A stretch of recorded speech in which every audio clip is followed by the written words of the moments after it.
estamos de vuelta y vamos a hablar de la gastroenteritis como una situación bastante frecuente que se presenta en general en los chicos, también en los grandes, puede aparecer.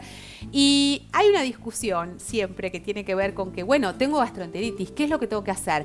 ¿Qué medicación debo tomar? ¿Qué resolución debo tomar al respecto? ¿Porque me siento mal? ¿Porque la paso mal? ¿Porque tengo diarrea? ¿Porque tengo malestar general? En fin, está con nosotros la doctora Claudia Fuchsman, que es gastroenteróloga, y que nos va a contar, creo yo, intuyo yo, todo aquello que no queremos escuchar, porque en general queremos el camino más fácil, más corto, que no existe, que esto forma parte de un proceso. ¿Es así? ¿Cómo te va? Bienvenida. ¿Cómo estás? Gracias.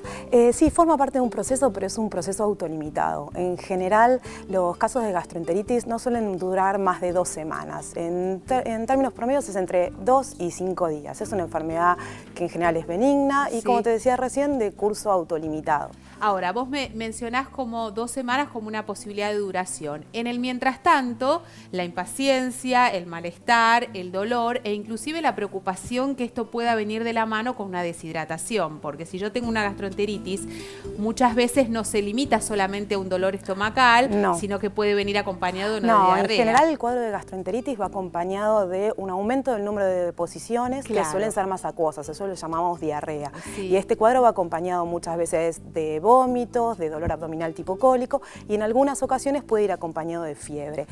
Lo que hay que hacer en primer lugar es hidratarnos. Ese es el tratamiento de base, la hidratación. Es fundamental, tanto en chicos como en adultos. Hay algunos casos precisos en los cuales la hidratación por vía oral no es posible y en esos casos tenemos que internar a nuestros pacientes. Esos son los casos en los cuales tenemos una deshidratación muy severa o en pacientes que tienen vómitos en los cuales la hidratación por vía oral se nos hace imposible.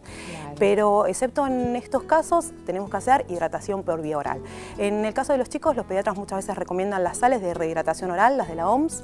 En los adultos no tienen mayor beneficio. Lo que tenemos que hacer es utilizar agua de una fuente segura.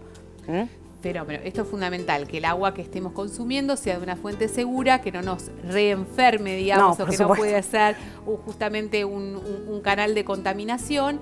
Pero cuando hablamos de los chicos, tener en cuenta o ser nosotros los responsables de percibir si efectivamente las deposiciones o los vómitos ponen en riesgo al niño y no estamos pudiendo hidratarlos correctamente, ¿no? Y esto es difícil de medir para nosotros. Sí, por ahí para las mamás es difícil medirlo y cuando tenemos chicos siempre lo mejor es la consulta con el pediatra, sobre todo si son chicos menores de 1 año. Está bien, o sea que sea el pediatra que lo evalúe y en todo caso vea si hay que tomar alguna medida extra que recién la doctora mencionaba. ¿Por qué la gastroenteritis? ¿Por qué aparece? O sea, ¿cuáles son las medidas preventivas a tener en cuenta para evitar tenerla? Bueno, en primer lugar, ¿por qué aparecen las gastroenteritis? En general, el agente etiológico más común son los virus y que aparecen en épocas de invierno. También podemos tener bacterias, sobre todo en épocas de verano. Hay otras causas como los parásitos, una intoxicación alimentaria, alguna alergia alimentaria que pueden llegar a dar un cuadro de gastroenteritis.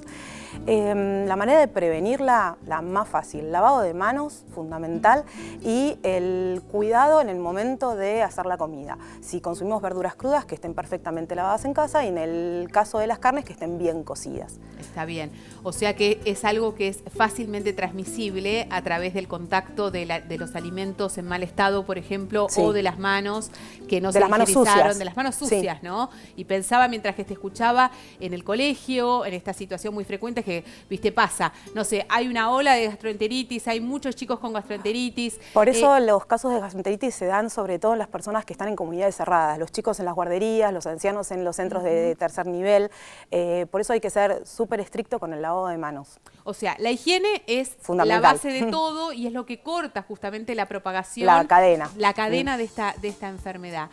Te planteo otra situación. ¿Puede haber alguna otra cosa que dé cuenta de una gastroenteritis reiterada a lo largo del año? Por ejemplo, no sé, tengo un niño, tengo un adolescente que en general sufre de gastroenteritis. Si no es una al año, o no son 2, por ahí son 3, 4, 5, 6. Bueno, si hay una persona que tiene varias veces gastroenteritis en el año, hay que ver qué está pasando, porque puede no tratarse de una gastroenteritis de origen viral y nada más. Puede haber una enfermedad crónica que se manifieste con episodios de gastroenteritis y que no sea solamente una enfermedad enfermedad aguda.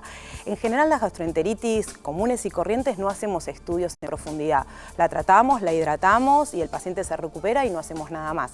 Pero si tenemos un paciente que reiteradamente hace episodios de gastroenteritis o ese episodio de gastroenteritis se prolongó en el tiempo, vamos a tener que hacer estudios más profundos para ver cuál es el origen de esa gastroenteritis, que no puede no ser la patología infecciosa común, puede tratarse de una enfermedad celíaca como en tu caso, o de una enfermedad inflamatoria, en el caso que aparezcan además otros síntomas, no solamente esos. Bueno, esto es importante a tenerlo en cuenta porque muchas veces sucede que nosotros nos preocupamos por demás porque esta situación se repite, en algunos casos inclusive hasta la relacionamos con algunos aspectos psicológicos, de ánimo, ¿no? Un chico que está por ahí angustiado o está preocupado, refiere dolor de panza, tiene episodios de diarrea. Bueno, yo supongo que te estás refiriendo al síndrome de intestino irritable en ese caso. Sí, o por ejemplo, o si efectivamente la gastroenteritis puede aparecer como la consecuencia de algo más que está sucediendo. De un periodo de estrés, por ejemplo. Sí, absolutamente. Sí. ¿No? Y además, superado el periodo de estrés, los pacientes están completamente saludables. Claro. Sí, se manifiesta con episodios de gastroenteritis en los que hay diarreas, puede haber vómitos o no, y hay dolor abdominal, que en general ese dolor abdominal mejora con las deposiciones, y fuera del periodo de estrés los pacientes se sienten muy bien. Esos en general sí hacen episodios reiterados de diarrea con dolor abdominal. Pero sí, en general cuando hablamos de gastroenteritis hablamos de un episodio agudo. Cuando ya se prolonga en el tiempo, se da reiteradamente, bueno, ahí tenemos que pensar en otro diagnóstico.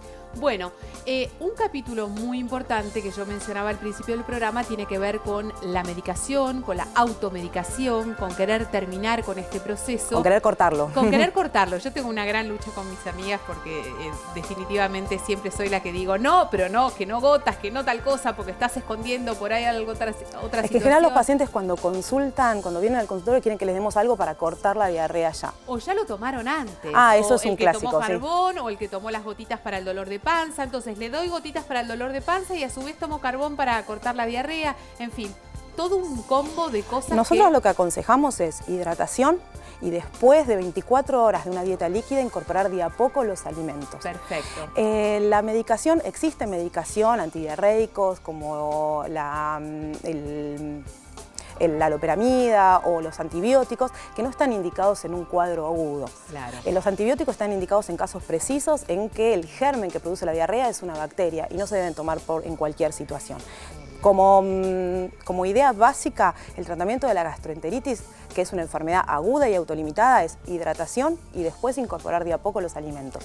Y siempre evitando en el periodo agudo todo lo que sean lácteos y derivados, los fritos, los jugos muy azucarados, las grasas. Como que no ayudan obviamente en estas circunstancias. No, por supuesto. Los alimentos que tenemos que ir incorporando son polenta, fideos, arroz, galletitas de agua, todo muy tranquilo. Bueno, a ver, hay un mito también, no sé si es mito o es realidad, que cuando tenemos una situación de gastroenteritis tomamos o bebidas con sales rehidratantes o esas bebidas colas de lima-limón, que pareciera ser que son el santo remedio para hidratar y para curar la gastroenteritis.